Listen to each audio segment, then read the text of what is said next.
lengthy prayer for this country.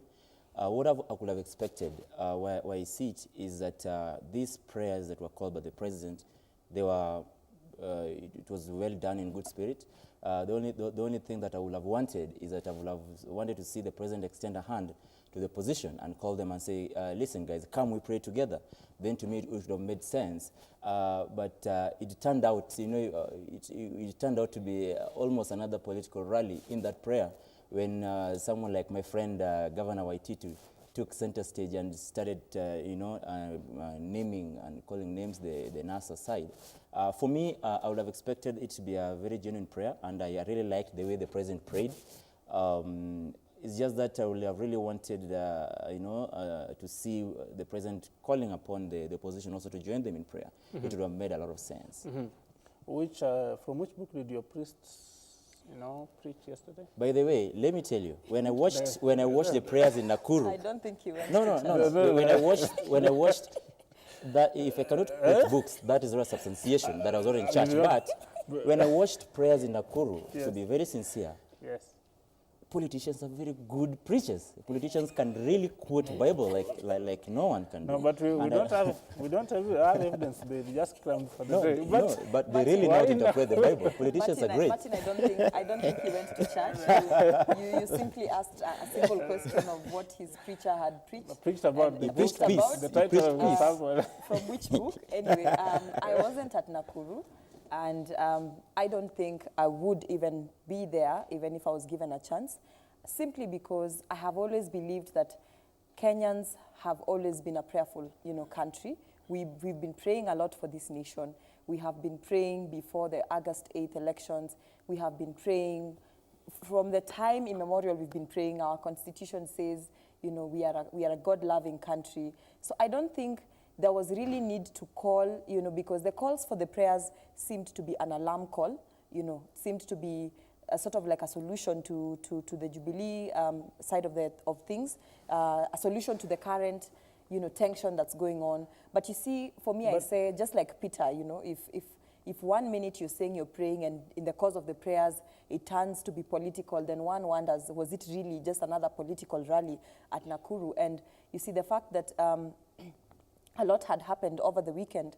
We had a plane that, you know, went down at Lake Nakuru, and the bodies are yet to be found till now. And yet, you know, I expected that even though I would not have attended the prayers, I expected to see that be one of the things that, you know, the persons who attended the prayer would really give highlight about. But, well, it seemed to have just slipped the program. So, and also there were concerns that, I mean, these prayers were, at some point, they turned to be held in one, you know, one language, one tribal dialect, and one wonders how national are these prayers if, I mean, if then it all turns out to be a party affair and no offense, but a tribe affair. But the question is, what can we do as a country to end this hatred? Because what stops you, as Ruth Mbogo, from going to Nakuru, if you want this to be national prayers, if that's your argument, because there cannot be national prayers when you're not going, when Peter is not going, when, say, whoever else is not going.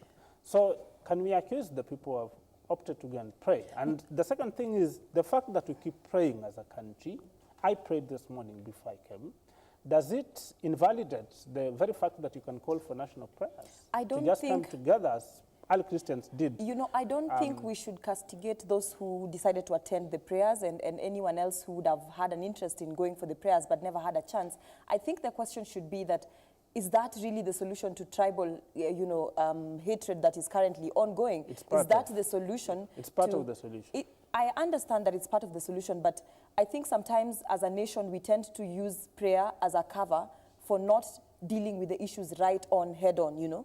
A lot of times, I mean, we can start praying for corruption to go away, but if the leaders are not willing to stop being corrupt, if the leaders are not willing to become men and women of integrity, then those prayers are useless. We can pray about tribalism and hatred, you know, diffusing, but if right after those prayers, tribalism and hate speech is what takes the center stage, then the motive for those prayers is questioned. And that's where I think now, you know, my decision not to go to pray clearly was validated, because if I went to pray and right after the prayers, we have, men who we expect to provide leadership for this country, dive right heading into hate speech, calling names, the other, coalition members and leaders, then you wonder what really is the essence of prayer.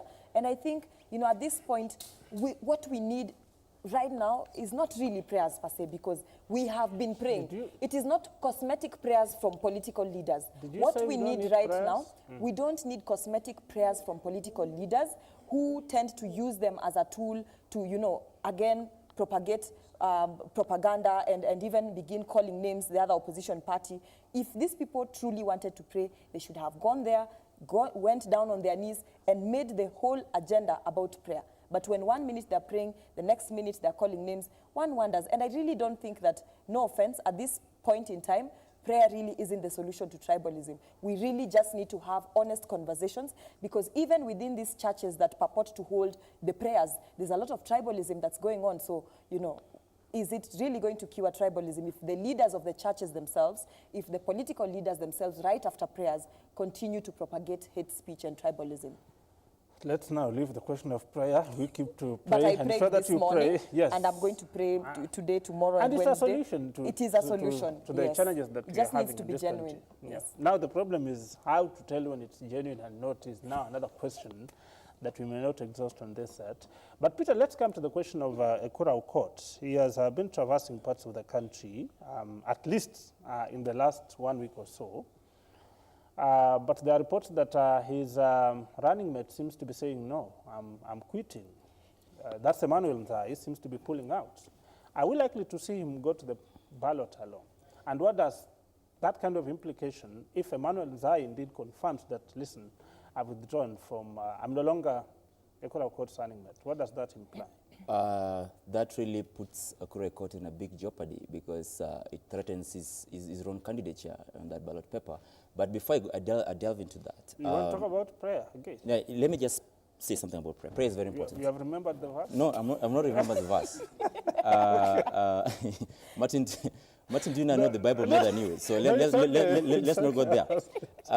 I think prayers is very important. Yes. And if I had a chance to attend the President's prayer, I would have attended it.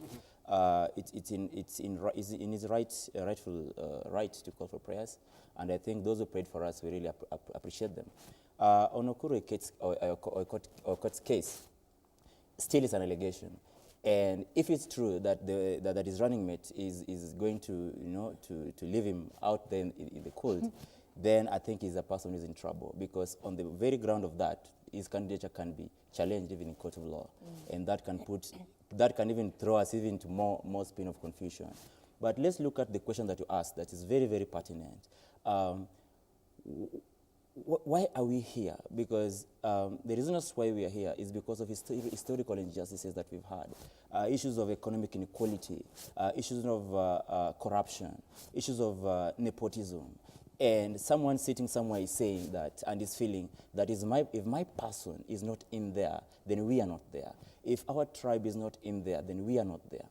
We have been locked out from this for very many years, and we think that we've been locked out in a manner that is unjust. And this thing has been stolen from us for this long, and this time around, we are not going to let go. And that kind of political poison, that kind of emotional poison around the air, that is what is making this thing very, very, a bit delicate. And the question is, that is on the air, we are going into election on Thursday. The question is, should we go for these elections or should we not go for these elections? And I've seen many religious leaders. I saw my friend Mr. Sosion saying that we should not go for these elections. I saw the people from the political divide from Jubilee saying, you know what, the law allows us to go for these elections. And yes, the law allows them to go for these elections.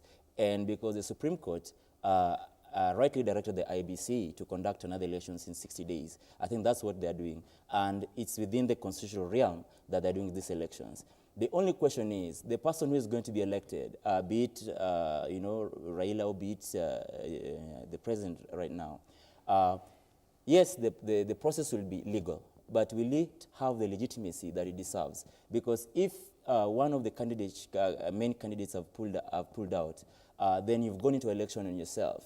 And if you looked at the president's body language yesterday after his prayers, And if you look at the adverts that are going on in the media houses, the president and his DP, they're trying to insinuate and say that, listen, after 26, try to go to your neighbor and shake your hands with him.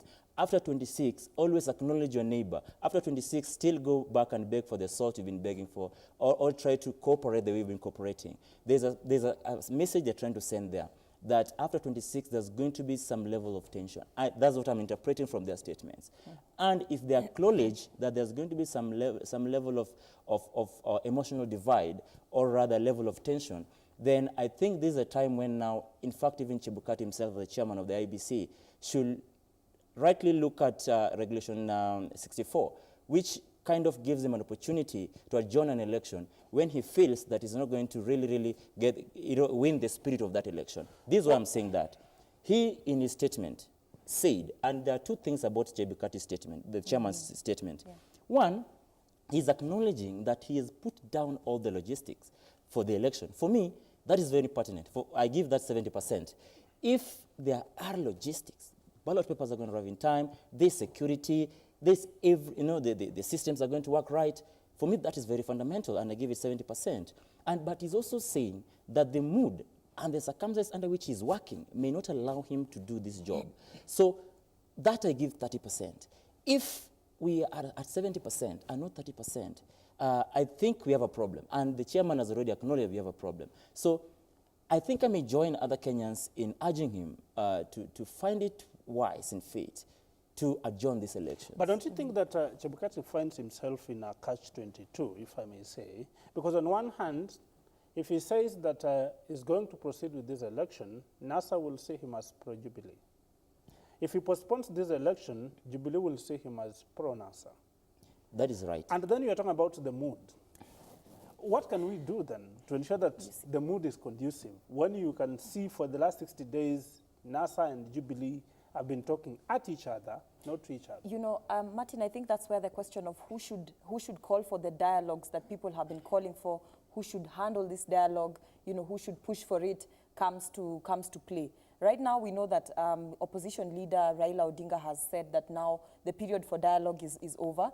And we know that even Chebukati last week tried to bring the parties together to have a conversation. He's expected to meet the president today, but really of what value is, or rather what should we expect from this conversation when there is already a hard line?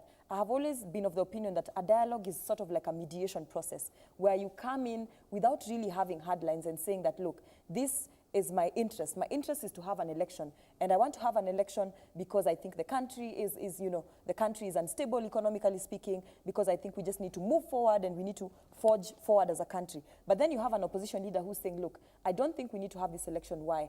Because I feel that there are so many irregularities. I feel that there's compromise within the IEBC. So I think the whole purpose of these talks is there can never be an honest dialogue when parties are not willing to sit at the table. When you have parties sitting separately, when you have, the leader of the opposition saying, I'm going to meet, I'm meeting, when you have the leader of the opposition expecting the current president to come to a conversation and the president refuses to come, and then the president saying, I'm going to have my separate conversation with Chebukati, then clearly we are still at a stalemate. There really isn't anything fruitful that's going to come out of those dialogues other than both parties stating their hard lines and saying, we are sticking to this right to the end. I think right now, international organizations need to make their voice heard. And I know that Kenyans would want to say that, we do not want the interference of the international organizations. They would want to say that, the church has been silent on so many issues before. Why should we listen to them right now? What gives them the credibility? What gives them the voice right now? But I think this is the time where every well-meaning citizen who thinks that I want to see my country move forward, I want to see, unity restored. I want to see nationhood reignited. I want to see togetherness. I do not want to see deaths happening on 26th or days after that, or even on that particular day. I hope that my brothers and sisters who are serving as IEBC officials are safe. I hope that, my friends who are serving as clerks, or I hope that our relatives who are even within the commission, that they are safe. I think if every citizen is concerned about the well-being of this country, then no one should begin to question who is calling for dialogue. No one should begin to even question the wisdom of Chebukati if he decides to say that, we are not going to have an election, because just as Peter has said, the country is right now highly polarized, extremely divided, and we just need Solomonic wisdom. And we don't know where this wisdom is to come from, but wherever it shall come from, whether it comes from the mountains or comes from the hills or from the valleys, we need that kind of wisdom. We need a man or a woman, or we need men or women, or organizations or institutions that will be able to sit down these leaders and tell them, look, much as you want to have an election, much as you're saying no reforms, no elections, what does this mean for the country? Should we expect to see more lives lost because you have said no reforms, no elections? Should we expect to see lives being lost on 26 because you have said an election has to happen by force? You know, at this point, this is where we need to calm down and bring down our egos wherever we stand, regardless of our positions. And when I say bring down our egos, I'm not just directing this message to the presidential candidates. I'm talking about the ordinary citizen who's voting. I think this is the time where you who has decided to vote on 26th needs to sit down with yourself and ask yourself that, how is this vote going to push this country forward?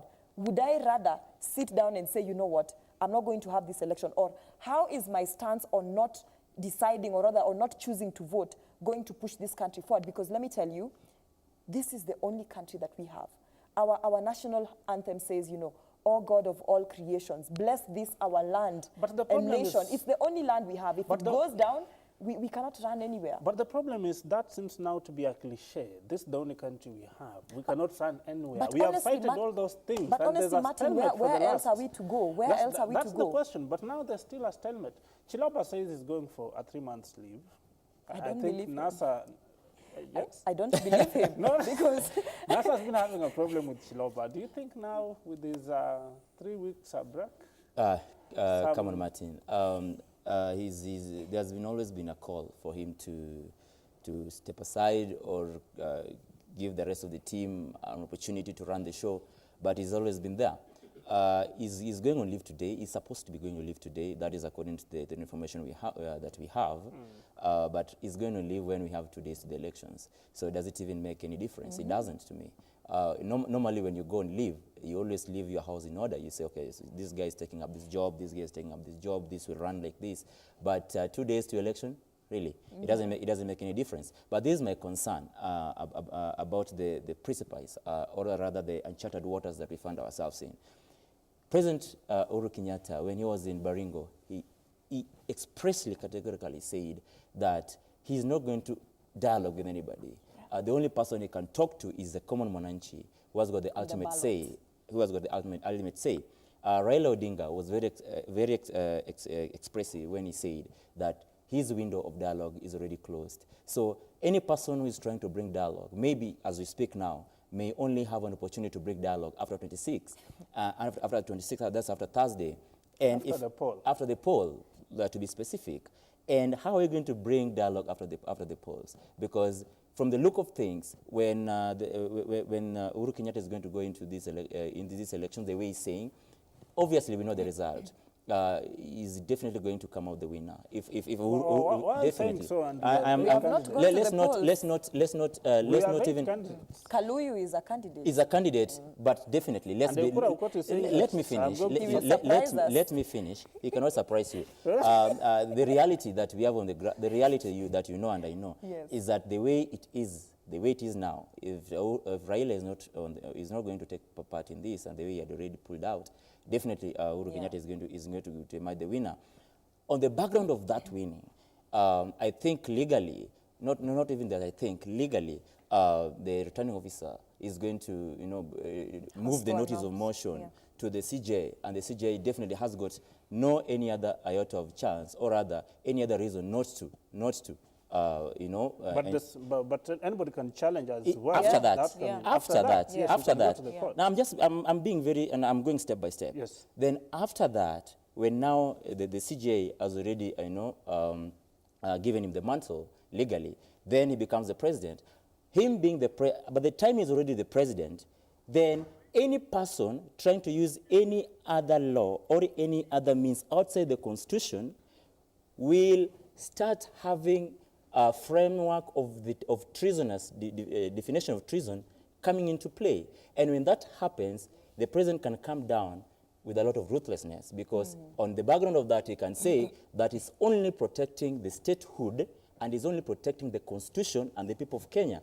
That is the problem, and that is going to be the hallmark of our problems in this country. So if there is any dialogue, Martin, we ensure that that dialogue happens before 26th. That is when it's going to make sense. 72 hours. 72 hours that we have. But if it doesn't happen before 26th, then we have a problem.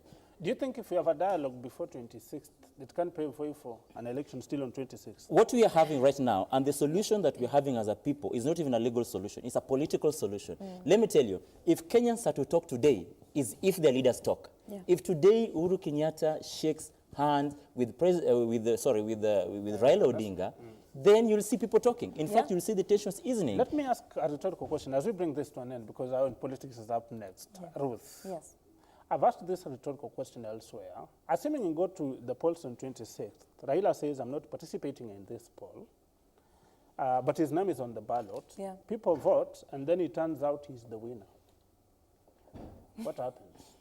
Does he come now to say that now that I'm a winner? Of a process you... Well, that would be quite interesting, because remember, we are still waiting to hear what Raila has to tell his followers on 25th. Well, maybe on 25th, he might just decide to change his mind and say, my people, I have just acknowledged that my name is on the ballot, so can we get out and vote? So it would be quite an interesting turn of events, and clearly it would be speaking of the fact that citizens are determined, regardless of what their leaders say, to make a choice. You know, they're independent, they have an independent mind, because, you know, on the one end, Raila is saying, please don't go and vote. So if on that particular day, it's so turns out by the power of, I don't know, that would be, you know, powers from above, that people go to vote regardless of the party leaders' directives, then I would say that would be a great step to democracy moving forward. And, well, I don't know. I don't know if you expected me to answer this because it was a rhetorical question. No, it was a rhetorical question. That will be Raila's political disaster. Let me tell you, if Raila Odinga says that people go for election on the 25th, he will lose. This is why he will lose. Because most of a big chunk of his supporters, some of them are in the city, yes, and they will want to go back to the villages to vote, and that is the time when those big buses will not be moving. But really, how many of them are in the city? It makes a big difference. How many of them are in the city? It makes a big difference. We wait to see what is going to say. That is on 25th. He says he's going to make a statement. We wait to see what will that statement be about. A day to the poll, and does he have the power to reverse what he has been telling people that do not turn up and vote, assuming he comes and says, now I'm going to participate. That's why we bring this to an end. That is in the headlines, and we'll be coming back tomorrow with another edition of the program In the Headlines. We want to take a break, and usher in Mili Luanga, who is now going to talk about this from a legal perspective, from Chapter 1 of the Constitution to that on transition and consequential provisions. She will be taking you through all that. We take a break. Good Morning Kenya continues. Stay tuned.